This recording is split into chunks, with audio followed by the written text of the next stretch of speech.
Hello and welcome to round 15 coverage here at Grand Prix Richmond. I'm Brian David Marshall. I'm joined in the booth by Eduardo Sajalik, and we have Andrew Hung playing blue-black mid-range. He's up against Mike Sigrist, 17th player in the pro rankings right now, and both of these players are on blue-black mid-range.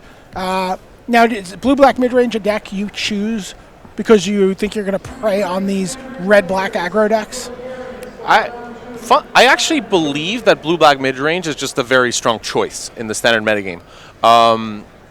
It was, I think, Auden Burchett, back-to-back English national champion, shout out there, as well as Emma Handy, playing these lists to really great success. And I think it's a deck that's underrated right now.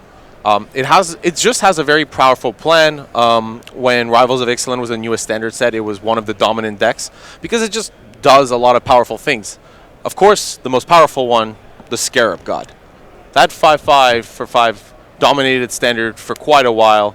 Being able to just untapping the Scarab God usually leads to winning, especially in a matchup like this.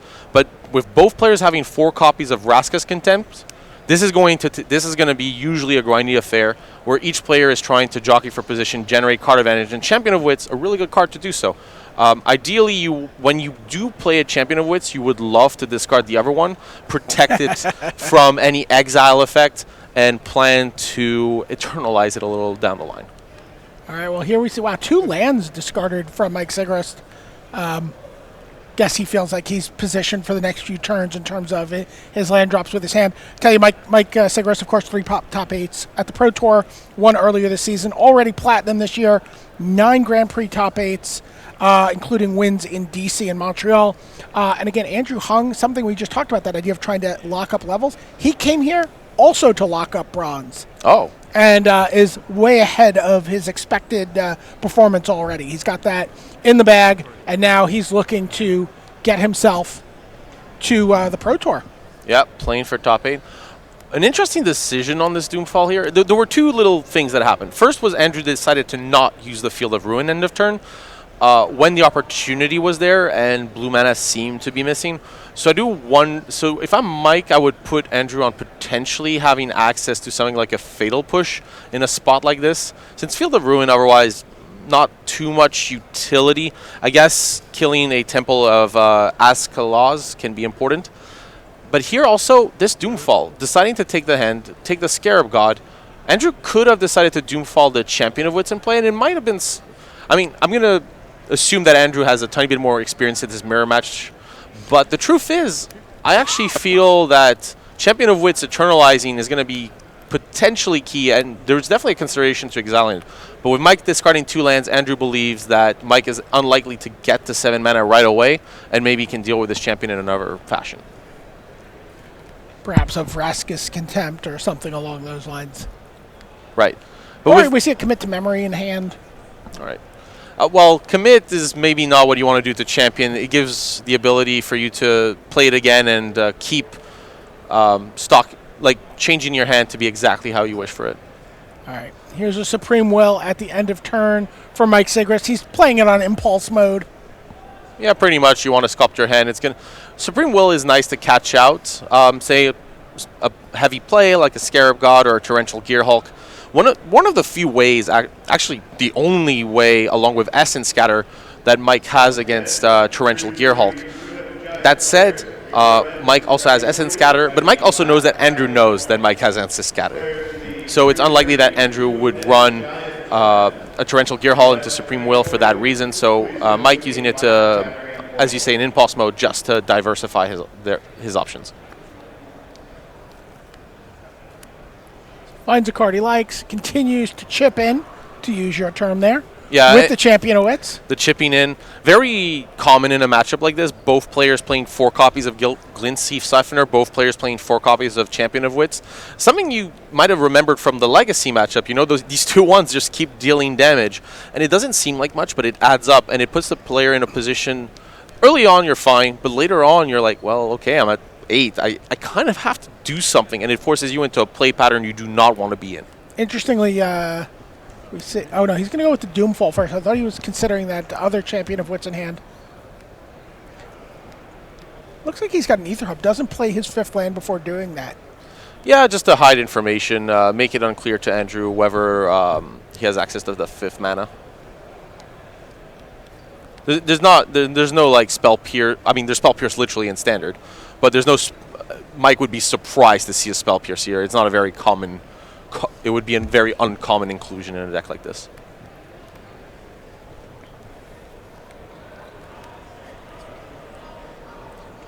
Andrew could have committed there. He thought about it for a second and then said, "Oh well, I guess you'll just see the commit anyway when you look at my hand." Yeah. Sees another copy of Doomfall, Torrential Gearhulk, Vraska's Contempt, Essence Scatter, and of course, Commit to Memory. Right. Packed hand. Yeah, I mean, both players with pretty stacked hands. Andrew could have Vraska's Contempted in response to Champion of Wits, and you might wonder, well, why not do so just to avoid it being Doomfalled? The fact is, Andrew's hand is so stacked that, and Mike might be tempted anyways to take something else. So if you fire off the Vraska's Contempt, you're potentially doing Mike's work. Mike goes, okay, well, I don't have Champion of Wits, but now I have a few more options, and I can dismantle this hand more easily. So this is where there are scenarios. This is the perfect scenario where you see a player not act because they want to be able to keep the options and make it harder. And now Mike is tanking over what to choose here. Ultimately goes with the Doomfall. The exile removal, really powerful in this matchup. Exiling Scarab God, exiling Champion of Wits, these are really important things. And then you see Mike plays his Ether Hub post-spell.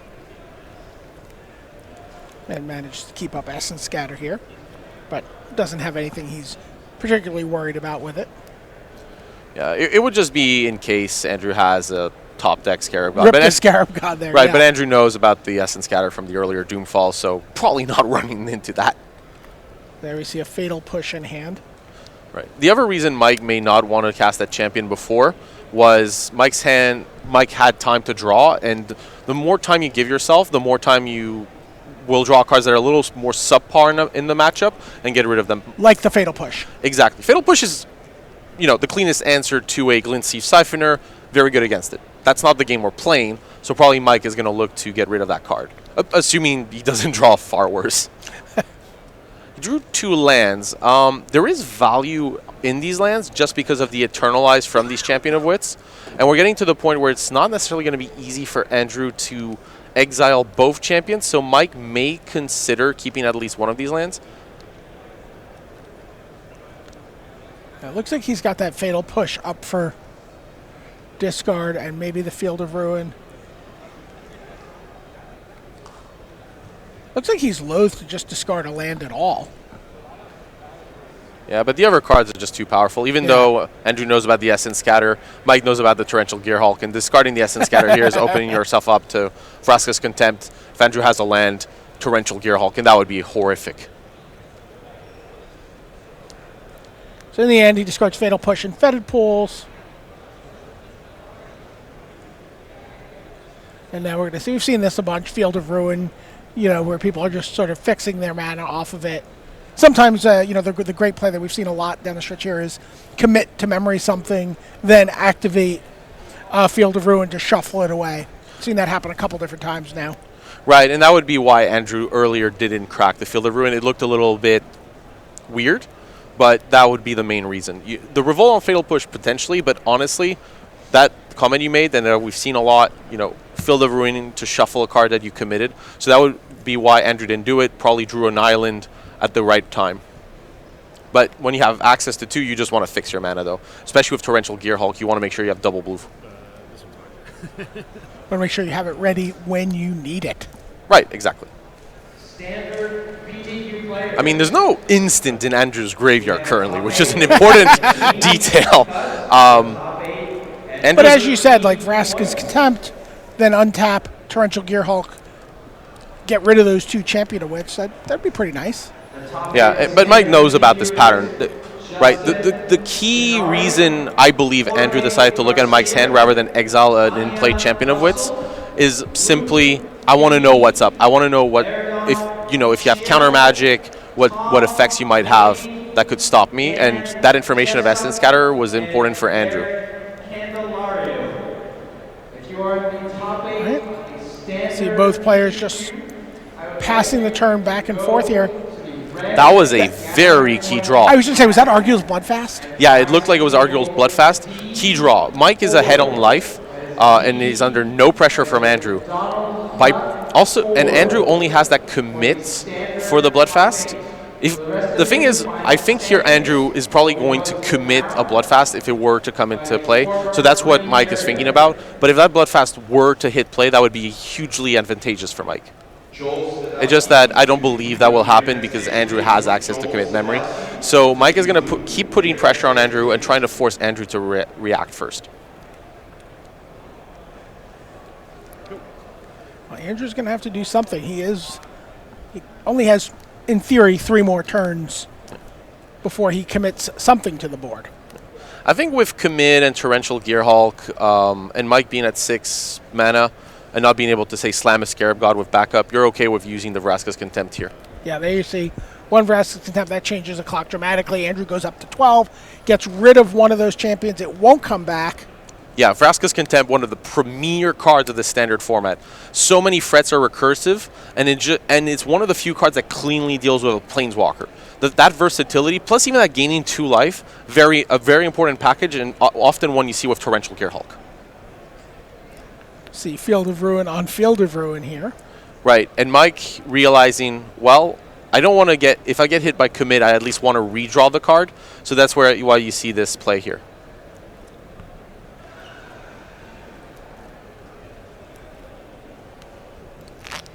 By the way, yeah, both players with plenty of basics. It would take an extremely long game to get ever into the territory where one player doesn't fetch. It's not like in Modern where, they have 3 or 4 basics and Field of Ruin acts as a one-sided strip mine. So again, we're just seeing a lot of play pattern here dictated by information players know about each other's hands from those early Doomfalls. Right, and I think those games are interesting. The ones where you have kind of semi information on each hand. You don't know all the top decks necessarily. The only problem is when they're repeated. I remember Course of Krufix Standard and FOTSI's where each player had perfect information. And it's nice to have kind of these games with imperfect information and so that you have a plan, but you have to consider what could the other player have drawn at certain points. Well, here comes the Arguel's Bloodfast from Mike Sigrist. Right, and Mike does this because he understands that he's going to have to push through this commit at some point. All right, so it is going to get committed. Andrew kind of has to do this, otherwise Mike is just going to run away with the game.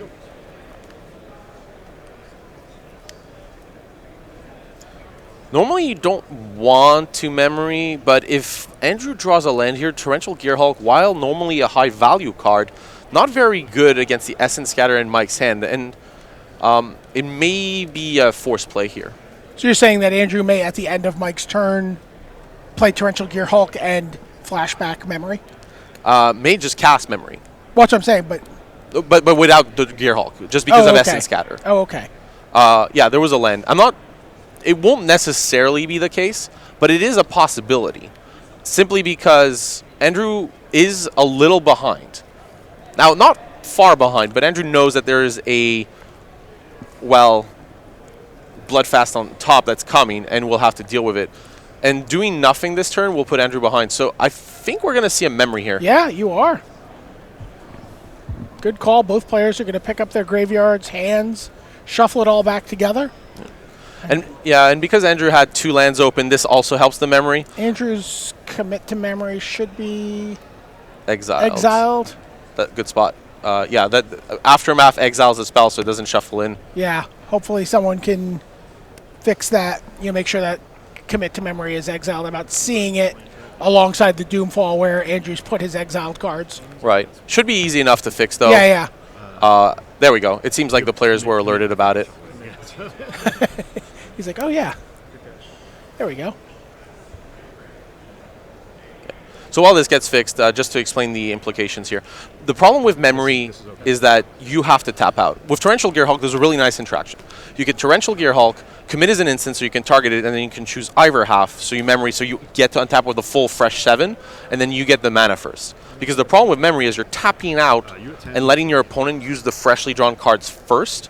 But here, Andrew still has access to 2 mana, so that can mean an Essence Scatter top deck or a Glint Sleeve Siphoner. And if Mike only has 6 mana, so if Mike taps out, you could have drawn something like a Vraska's Contempt to deal with a Haymaker of the nature of, say, a Scarab God. And there's the Glint Sleeve Siphoner you mentioned. Right. Now, is Mike Sigrist going to let that resolve? He does have Supreme Will and Essence Scatter in his new 7. Yeah, but he also has Hostage Taker. Oh, well, that seems very good. Right, and Mike may be deciding, what do I want to do here? Because he could Supreme Will to counter here. He could Supreme Will to Impulse and set the hand and then Hostage Taker. But that would tap out Mike, so I guess Mike just wants to counter here and keep tempo. Oh, yeah, especially wow, he just drew a Torrential Gearhulk. Yeah, Mike's draw from this memory is super stacked. That is a ton of spells. Just the one or two one land that you need to keep it as well. And he's going to do a Doomfall here and see if he can rip anything apart out of Andrew Hung's new 7. Oh my, that is It's not a great hand. There's a Glint Sleeve Siphoner, there's a Vraska's Contempt, and 4 lands. So this is a... I would have mulliganed that hand. I mean, I probably would keep in the dark with 2 Siphoners and a Contempt, but in this situation, it seems weak. It's kind of unfortunate to say that had these hands been reversed, there's a high chance Andrew would be taking over. But I think it was correct from Andrew's perspective to do the memory. I think Andrew correctly identified that he was behind, that he needed a way to catch up, and took something that was not in his favor as a chance, but yeah. And worth noting, I mean, Andrew also ahead on mana on the board, so in a better position. Maybe at that one turn he could be in a worse spot, but as the game progressed, better able to capitalize on those new 7 cards. Right, exactly. I think Andrew took the right line. It just did not pan out at all. Yeah, so Vraska's Contempt gets exiled. Oh, another land, I believe. Mike Sigrist is able to play a Glint Sleeve Siphoner. He's going to start being able to pull ahead on cards. If Andrew plays his Glint Sleeve Siphoner, Mike can choose to let it resolve. Mike doesn't care here. At this point, Mike realizes that he's extremely far ahead, so you're going to keep that Essence Scatter for something really powerful, like a Scarab God or Torrential Gearhulk potential top deck. This 2-1 blocker is not relevant in the discussion. Especially it doesn't trade with the other Siphoner. Right, because of Menace. Yeah, and trading with Champion of Wits, oh well. Yeah. Mike is a little low on cards, but the difference is that the cards that Mike has access to are extremely powerful, while the cards that Andrew has access to are not. So, I mean, it's just mostly lands. The Fetid Pools, though, at least gets to change itself into something more useful, hopefully. Here we see Andrew Hung looking for something a little more useful. That was a Drowned Catacomb, I mean, okay. Yeah, it sounds like it was just land. Mike gets to draw a card here. Right. And this is draw from Siphoner, as you say, and at this point it's just about Mike putting the hammer down and locking this game up.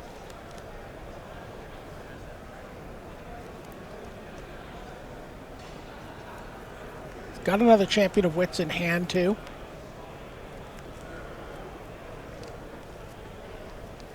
Now, do you give any thought to hostage taking that Glint Sleeve Siphoner here? I think if the game was closer, I would. And Mike may do it, but I kind of like accepting that you are ahead and just kind of keeping open for anything that Andrew could have. Andrew drew a lot of fresh cards. Now, Mike doesn't know what they are. They are lands. But Mike doesn't know that. So this is a relatively... This has some risk to it. Not too much, but it does have some. Mike does still have access to Essence Scatter if you saw the hand earlier and mentioned it. And Essence Scatter costing 2 mana would stop one of the bigger plays. Yeah, look at this. Gets to hostage take the Glint Sleeve Siphoner, replays it immediately, still has 2 mana up to work with, and gets to cut Andrew Hung's life total in half.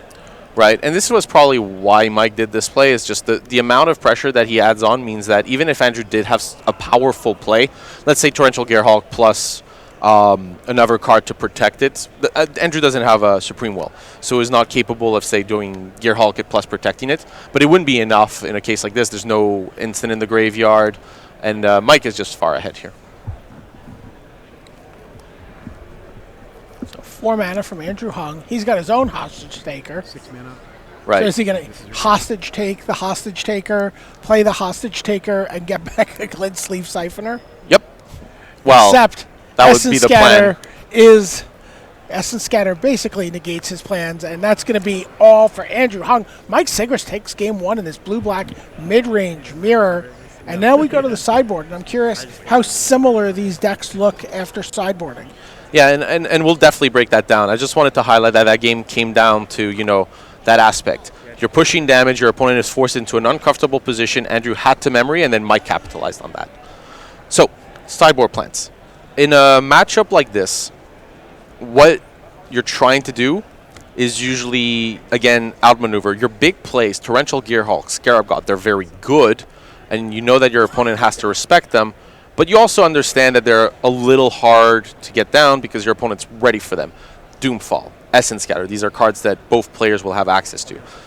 So once you understand that aspect, you realize that these Glintstream Siphoners and Championer Wits are the ones that are going to give you an edge because they come down early and allow you to press a small advantage incrementally. Okay, sideboard options. Cast Down, Duress, Essence Extraction, Fungal Infection, Infernal Reckoning, Jace's Defeat, Negate, Search for Iskana, Sorcerer's Spyglass, Vizier Many Facings, and 2 Walking Ballista.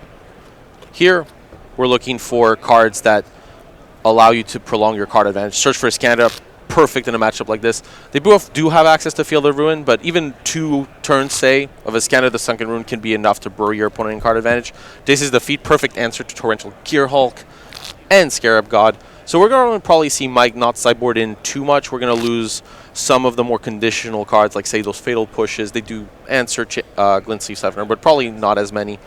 The Cast Down probably will also come out. It does deal with a Torrential Gearhulk in play, but you'd rather just Contempt it or Scatter it to start with. So probably not too many cards here. I think the Search for Iskanta, Jace's Defeat, Negate is okay to counter these Doomfalls post-board. On Andrew's side, it's a lot of the same. Henny's Expertise is kind of interesting.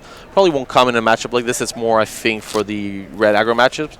It might come in on the draw if we get to a game 3, though. If your opponent is aggressive and then you manage to get, say, a Siphoner and a Champion off the board, it's good enough. And also get to play a spell off of it. That's in the ideal world. Exactly. I don't think Andrew will board in the Spell Pierce since this matchup is not about tempo.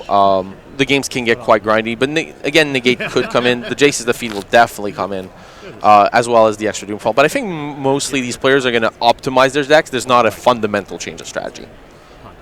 Let me ask you about a card in both of their sideboards, a new card from M19, Infernal Reckoning. What is that in people's sideboards for specifically? Right, so Infernal Reckoning has one big target, Scrap Heap Scrounger. You're playing Infernal Reckoning because you don't have access to red mana and Magma Spray. So Infernal Reckoning is a way to deal with Scrap Heap Scrounger, and a lot of these decks also play Heart of Kirin, so it is as an efficient an answer as you can have. They usually play a copy or 2 because it's extremely conditional. Obviously only exiling colorless creatures. I guess the other card in Mike Sigrist's sideboard that is kind of worth highlighting is Fungal Infection. It's a one-off, but it might actually come in this matchup. It's very conditional. But the fact that it can kill Champion of Wits in response to the trigger... Oh, wow. Right, means that you don't filter... I mean, you could filter it, but you would draw 1 card and discard 2, which is not quite as good. Plus, it kills Siphoner efficiently, and even the 1/1 body, sticking around, able to trade with another or help you block the Menace. Yeah, I was going to say, think about 2 Glintstream Siphoners attacking into 1 creature on your side of the table. You... Fungal infection, yeah. You get a token, and then you double block the other one. That's a really nice, clean exchange. Right, so Mike might board it in as a one-off. It's okay to have semi-conditional cards like that. And if Mike is boarding, could board out a Fatal Push for it, since Fungal Infection is probably better than Fatal Push in that situation. All right. Let's see what this looks like. These guys are underway here. Get to the overhead view, and oh my gosh, they've only played lands. Oh, no. But Andrew Hung is going to open up here, and he's going to start off immediately with a Glintstream Siphoner. He's going to be very happy if Mike just draws. Oh, wow, it's Censor. Censor is actually a really nice card for these mirrors, just because it's very low cost. If the card is not impactful, you can just pay 1. And quite a few times, players do not play around the card. They'll just try to curve out at various points, and Censor can really catch them out.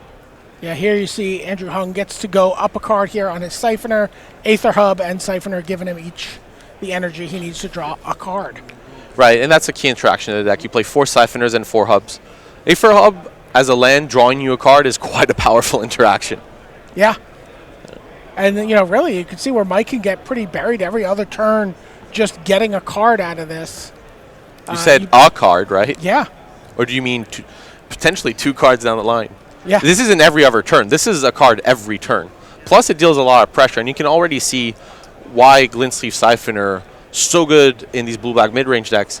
And the reason why they run 4, even though Goblin Chain Whirler is everywhere, it's still worth warning it.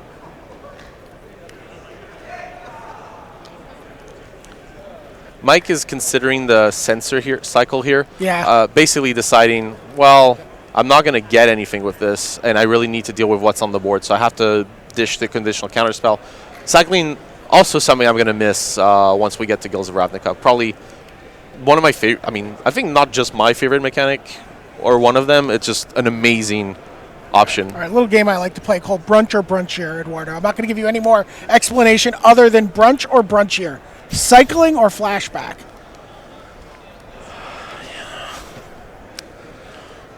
Oh, dear God. Anyway, meanwhile, Mike Sigris has played a champion of wits. I'm going to go with, these two. What about both? There were cards with both in Future Sight. Marshalling Cry. Oh, yeah. That's Brunch and Brunchier in that case. So here you see now with 2 Siphoners on the board. Right. Andrew is able to really start pulling away here. Right. And you're shaving some fatal pushes. You can't keep in all 4 in a matchup like this. So it's going to be harder for Mike to find those copies that he desperately needs, and we'll have to use removal like Vraska's Contempt, Doomfall, things that are quite slow. Wow. And Andrew gets the punish here with a Doomfall. See 2 lands. You see a Vraska's Contempt, a Scarab God, a Doomfall, and a Commit to Memory. What are you taking here, Eduardo? This really depends on Andrew's hand. If there was just one removal spell, I would probably focus on just that, right? If there was just one copy and nothing similar of Vraska's Contempt, Commit, Doomfall, like that was the only card, I'd focus on that, since that way your Glint Sleeve Siphoners are going to go the distance. That said, without the information on Andrew's hand, it's almost not possible for me to tell you what to take. I guess Scarab God is the only threat. Everything else is conditional removal that's quite slow. So I guess taking the Scarab God here would make the most sense in the absolute, especially since the other copy is in the graveyard. One of the key cards, by the way, in this matchup is Liliana Death's Majesty. Making a zombie, going to 6 loyalty. It's really hard to deal with, and then you minus on Scarab God with untapped mana and pull really far ahead.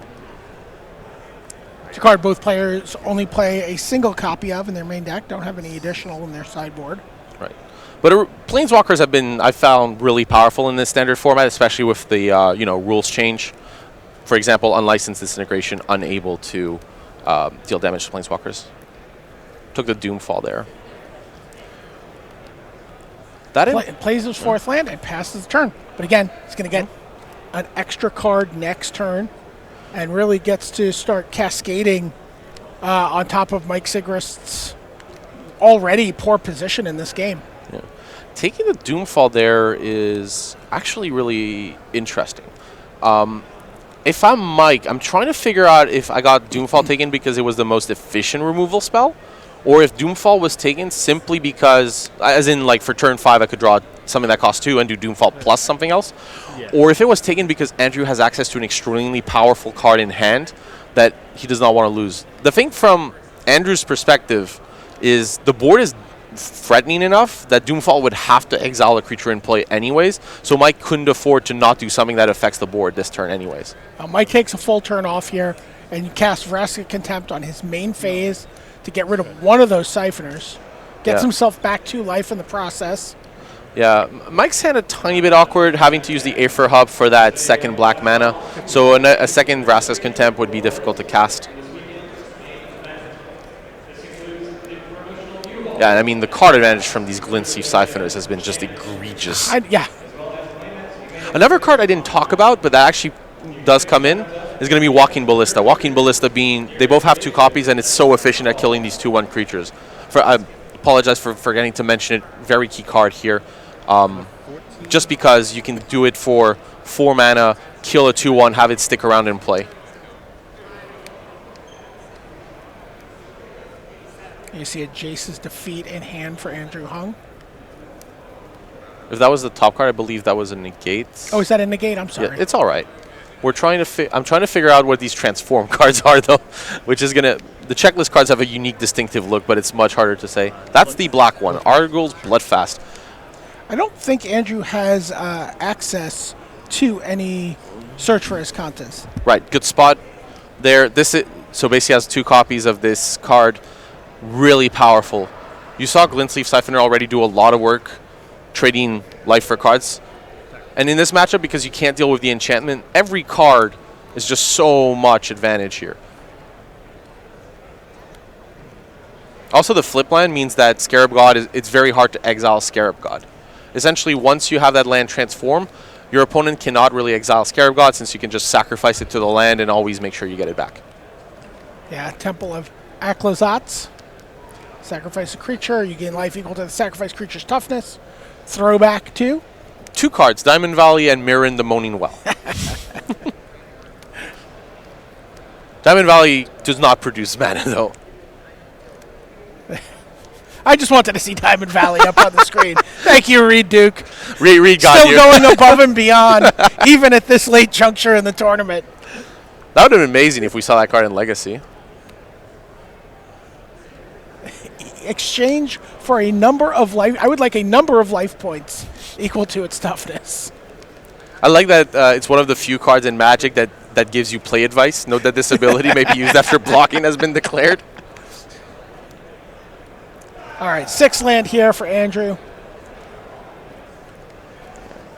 I believe with Axis, I believe I saw a Torrential Gearhulk. I might have been wrong about that, but yeah, Doomfall, that Champion of Wits. I think at this point, Andrew is realizing that is planning to bury Mike in pure cards. A little ahead on mana, definitely ahead on cards, with very good tempo options in Jace's Defeat and Negate. I think Andrew is, as long as Andrew is pressing the advantage in the right way, Mike is going to have a hard time coming back in this game. Yeah, in fact, you see that he did use Commit to Memory to put one of those creatures on top of Andrew's library, tuck it away. Yeah, and when you're behind, you have to do plays that you otherwise wouldn't want to do, such as playing the Scarab God into open mana and a lot of cards, potentially of Vraska's Contempt. I think Mike was correct to run it out. It just didn't pay out because Andrew is so far ahead. And there comes the Glintsleeve Siphoner again. Andrew's going to go up to 3 energy, which means he can draw cards for the next 2 turns off of it. Yep, plus the Bloodfast. Andrew really far ahead in this game. Let's not even talk about the Bloodfast. It's just disgusting. I mean, yeah. I think that was an interesting piece of technology. It was originally a sideboard card designed to beat the control mirrors, but then people realized that actually the transform land is really good against the aggro decks, and having +1 mana when you're trying to be the control deck means that actually I'm totally okay with the condition where this flips and I never draw a card, just because it allows me to fight back against these aggressive decks by sacrificing Scarab God over and over and over again, gaining 5 life in the process. A really powerful engine against, let's say, mono-red aggressive deck. Yeah, I think one of the sometimes overlooked, here's Vraska's Contempt. See all the fighting that's being done over these Glintsleeve Siphoners. Yeah. I mean, Andrew has the option to negate here. If it's the only counterspell in hand, Andrew may just say, okay.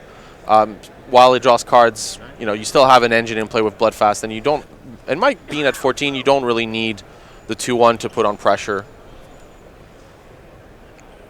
Yeah, and you just see that. Andrew's like, well, I can just draw enough cards. It's fine. This is okay. I think Andrew's playing well from being ahead. Just realize, what is it that I would lose to? And it's exerting my cheap cards, because I will win with my Haymaker's pure card advantage and also have another Siphoner. Oh, yeah. I drew my 3rd Siphoner. So expect to see. He's going to lead with the Siphoner here. Andrew would have actually really liked to draw on a land. When you have access to this many cards, the only thing that can really stop you from pulling super far ahead is mana limitations. And just even 1 land would be very powerful for Andrew. Going to 8 mana soon with the Bloodfast about to flip would mean that Andrew, I think, would be in a commanding lead. Mike does have access to a lot of mana, but with no cards, it's just... You see him cycling a Fetid Pools there. There we see it. Hey, fungal infection. Yep, so boarded it in. I mean, as efficient an answer as you can have to Glint Sleeve Siphoner. I found it so insulting when I got my Llanowar fungal infection in Dominaria Limited. I don't even want to, like in Standard I can at least accept. Because, you know, to put that card in your deck, you know what? Mike deserves that payoff. Yeah, absolutely. By the way, Andrew's at 7. Can he fight through here and get in 7 hits with a Saproling? Oh! Wow. The strong hand of BJ Ogden putting the official token into play. Aggressive Saproling. I think at this point, though, Andrew is likely going to draw one last card from Bloodfast, going to 4, and then the flip land plus any creature in play would put Andrew out of range. It really depends what Mike is pushing. Oh, wow, Liliana. Yeah. And you can see like that negate, holding off that negate, paying off really well here. If Andrew had launched that negate earlier, it would have been an issue. And here we see Andrew choosing to draw a card. Yeah, disguising the fact that he already had negate, although Mike is, when he sees it, suspects that it was there. All right. And there is the negate countering Liliana Death's Majesty. Yeah. And would let him return, for example, a Scarab God to play. Yeah, that interaction is so powerful. The fact that Scarab God is a god zombie. Interestingly, Andrew choosing not to transform the Argyl's Bloodfast here.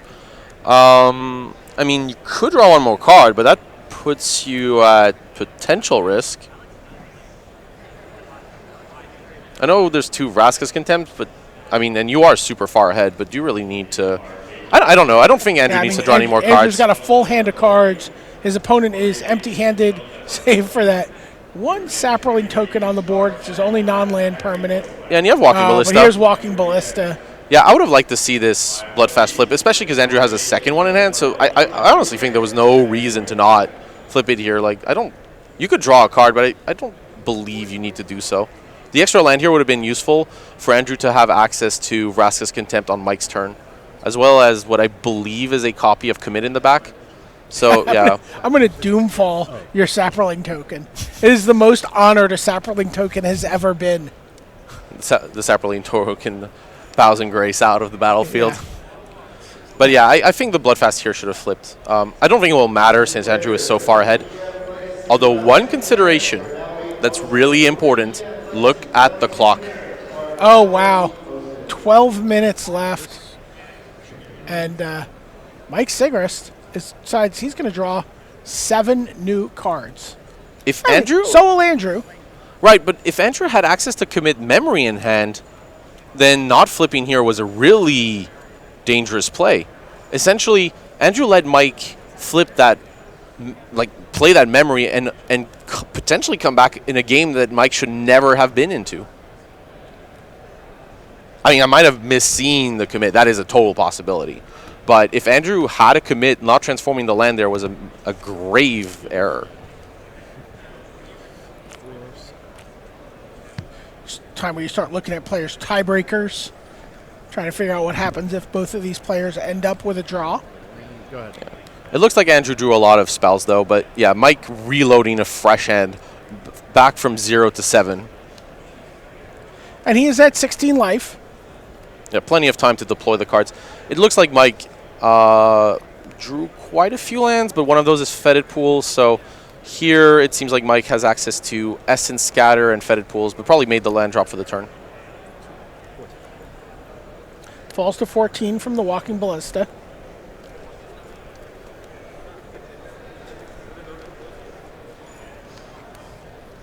Oh, and there's a Scarab God.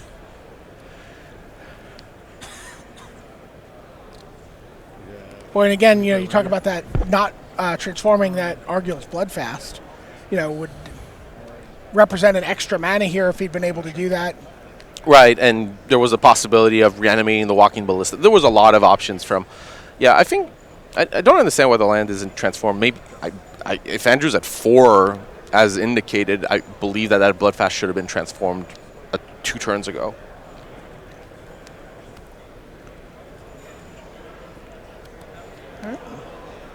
Mike's still game, though. See what he can come up with. There's Champion of Wits. Yeah, Mike really needs to get rid of Scarab God. If because Mike knows that Andrew has that Walking Ballista in play. So Mike cannot let Andrew untap with Scarab God, because if this happens, then you Scarab God the Champion of Wits, and that's going to be it. Andrew would have access to plenty of mana, card advantage, and it'd just be over. It might just be a risky play from Mike. Maybe Mike did not have an answer to the Scarab God, but goes, I need one. Like, it doesn't matter whether I lose to my own champion, or just untapping with Scarab God is enough for me to lose, so I really need to find an answer.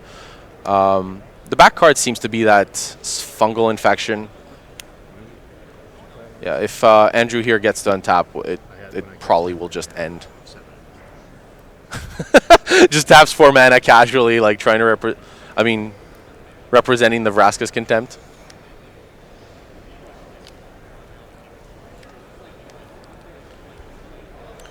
At this point, with the clock being how it is, I believe we should try to move on to a game 3. But both players are probably deep in what has been a grinding game and are not thinking of the clock too deeply. And Mike's probably trying to consider how he can win, especially because he has access to a ton of cards and is a game up. Oh, I mean, I'm sure Andrew would say, hey, let's move on to game 3 here. This is really on Mike to make that decision at this point. Right, and Mike is probably correct, and you know, there's a lot of cards, there's a lot of time, but it's not, yeah, I think Mike is correct to keep on playing. It's a full grip of cards, you have a lot of actions, and Andrew still has to demonstrate how to win this game. So I think Mike is correct, but yeah, we may be moving on to a draw, a natural one.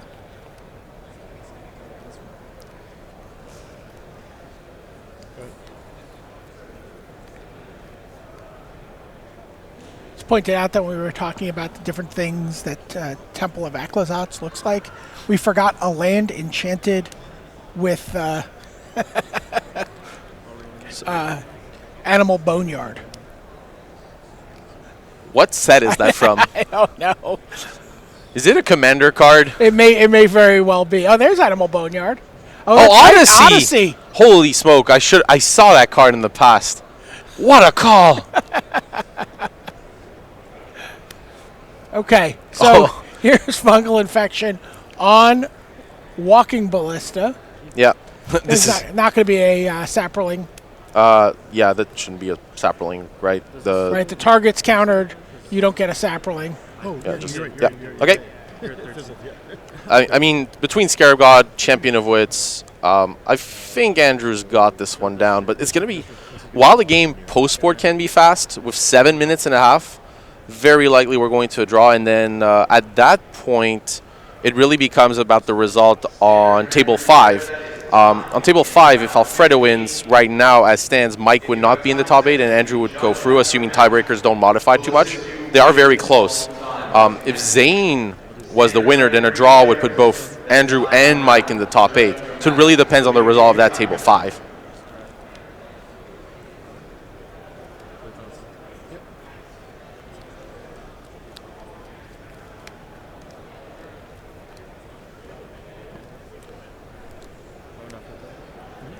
Yeah, Andrew pointed out that there's still access to a Bloodfast trigger, and then still decides to not flip the land.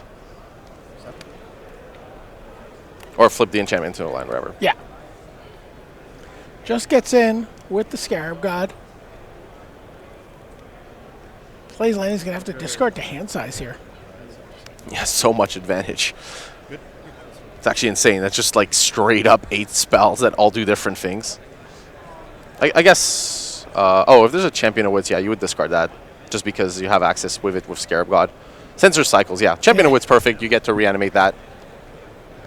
You don't really want to cast the card. Just commits you on mana at a point you don't need to.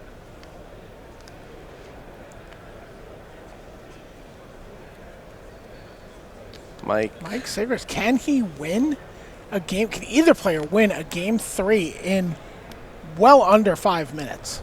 It is possible. If they're very fast and one player gets ahead on board with a bunch of 2/1 menace, gets a Scarab God and just goes, then I don't know if you saw what Mike Sigurds just drew.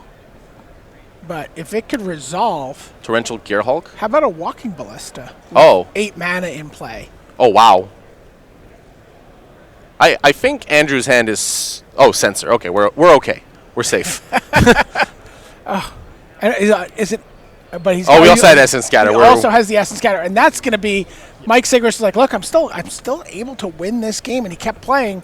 But now we're going to go to a game 3, and we're going to have well under 5 minutes here to play that game out. Yeah.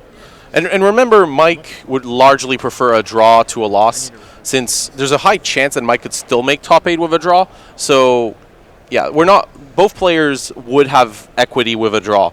It's not guaranteed that they would be out of the top 8 with one. So, them going to time is not the worst news. Unlike yesterday's match with Reed, both players going to time meant that neither player would make the top 8. However, here, a draw could still have both players making top 8, just both players are not sure. Yeah. See Seth Manfield in the background, briefly behind Andrew Hung. He's kind of moved off camera.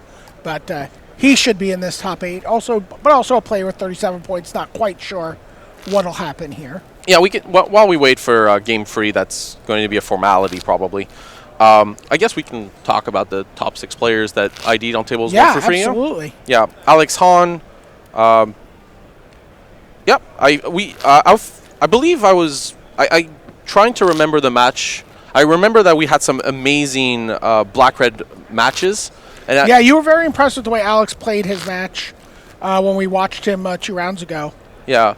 Jose Alvarez, that was a really interesting story. First Dominican-born player to make the top 8 of a GP. Yeah, the hero for the Dominican Magic community previous to this was Christian Calcano, who's of Dominican descent but was born in New York, and it has been explained to me that makes him very, very American. And as much as they love and adore Christian Calcano in the Dominican Republic, having someone who is born and bred in the Dominican Republic, that is very exciting for them. And again, he came here chasing. He's the World Magic Cup champion this year. He was on the World Magic Cup team last year. But now he came here chasing bronze. But now got way more. He could win a GP this weekend. He's still got 3 more rounds of Magic ahead of him. Yeah, 3rd, 4th place, Seth Manfield chasing player of the year. Oliver 2. 6th GP top 8 this season. Yeah. 6. Three individual and 3 teams. Yeah, and rounding out, Joel Sadowski, Joe Stempo, and then 2 more players. Joel Sadowski, of course, someone who was on the U.S. national team. We talked about the World Magic Cup. He was on that team, I think, in 2015. Yeah. So here with Mike taking a mulligan, I mean, this game is a formality. We're going to an unintentional draw most likely here. Since both players, again, could make top 8 with a draw, it is well within the realms of possibility. Neither will concede to the other is my call. So we have 2 minutes and a half to see the dice come for turns and the game ending.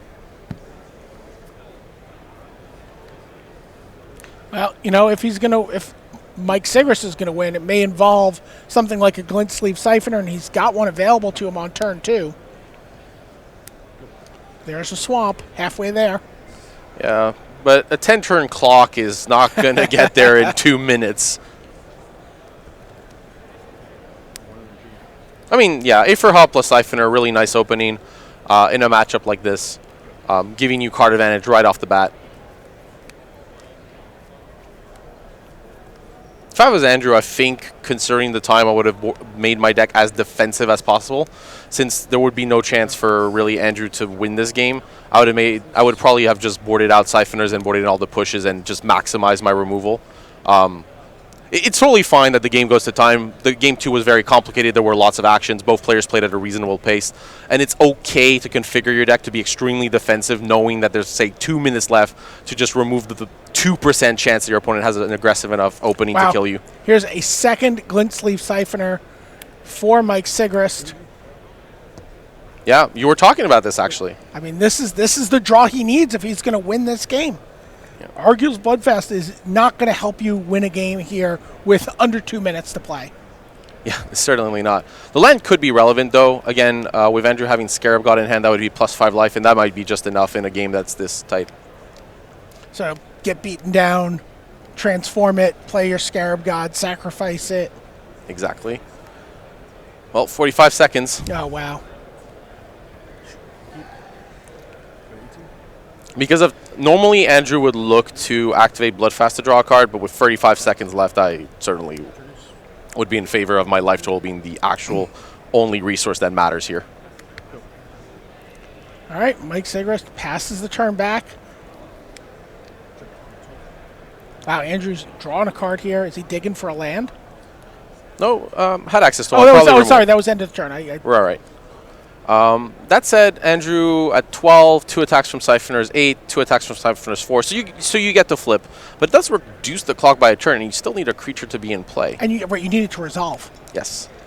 So here we're going to have time called, which means Mike has free attacks, which is exactly how many attacks Mike needs. Wow. Is Mike going to be able to pull this off? He gets to draw another card. That would be actually incredible. Right. Draws for his turn. Oh, sorry about that. By the way, Field of Ruin now, which could mess up any plans with the Temple for gaining some life back into the game. Right, good spot. And this is turn 1 for Mike Sigrist. He'll get turns 3 and 5.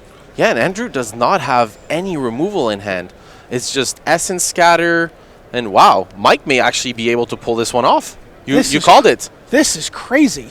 Yeah, I think Andrew should just not have drawn that card from the Bloodfast. Mike's clock was just not fast enough, and with the Essence Scatter and the counter magic in hand would have been able to prevent Mike from adding pressure to the board.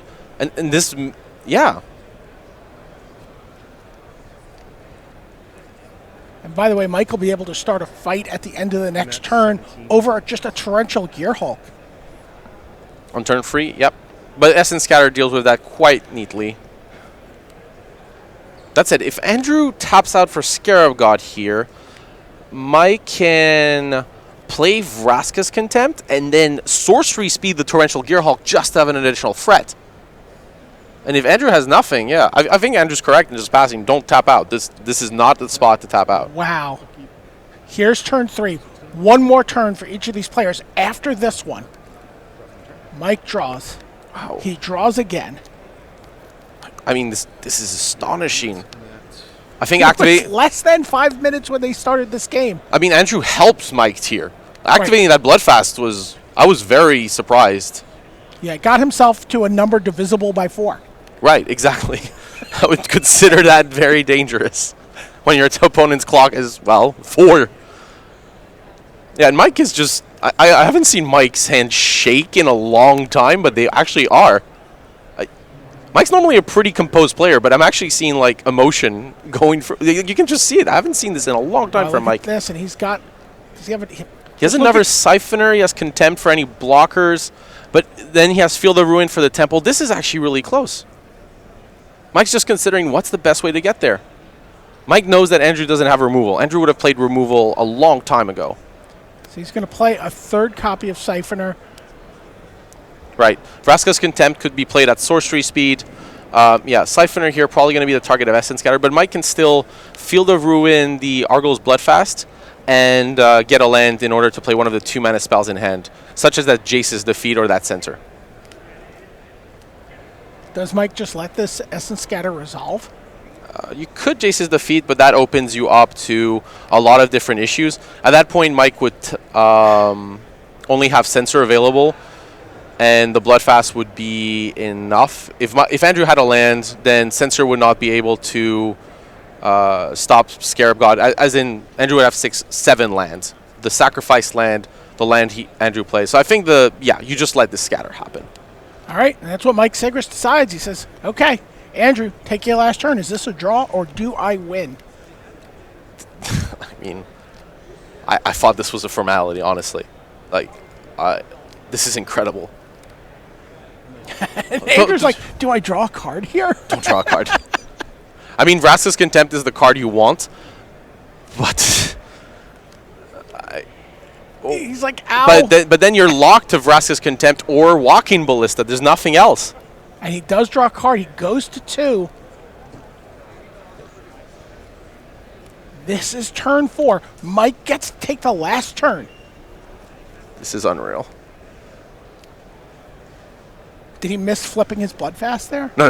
Oh, it's on. He's finally transformed it into Temple. He should have done this a long time ago in a lot of different games, but finally we see the Temple. Wow. The Champion of Wits in hand doesn't I mean, it's enough. It's just one life. And it's probably better than Scarab God here. Oh, wait, no, because Andrew drew a card. So now we need Scarab God to resolve to survive. And Mike correctly did not use that Jace's defeat. Andrew's going to come to the conclusion, I need to play Scarab God, or is he going to play Champion? He's going to play Champion of Wits. Right, so now what Andrew is looking for here is removal spell plus gaining a life by sacrificing Champion of Wits, and that's what Mike Sigrist is at. He's just wondering if Andrew does have a removal spell or if he's looking for one. If Andrew's looking for a removal spell, Jace's defeat spells the end, but Mike does not know this. And Andrew with 4 mana up. This is a really hard decision for Mike. Right, I like this line. This line is pretty nice. You make sure, I mean, you do give Andrew mana, which is not optimal, but then at that point, you make sure that Andrew cannot gain a life and would need exactly Vraska's Contempt. But that now, if Andrew, let's see, wait, Andrew floated black. So if Andrew draws Vraska's Contempt, he has a floating mana in order to pay for Censor. And that would put Andrew to 4 with a attacker removed. If Mike was going to Field of Ruin the temple, it had to be on upkeep. Now Andrew has that extra mana to pay for Censor. Wow. Or Mike could counter this Champion of Wits. If Mike counters this Champion of Wits, Andrew doesn't have anything, and that would be the end. Right, Champion of Wits has not resolved yet. That's a great point. Does Mike pull the trigger here? If Mike pulls the trigger, I think Mike takes this one down. No. He doesn't, so it's down to Vraska's Contempt. Land, Swamp.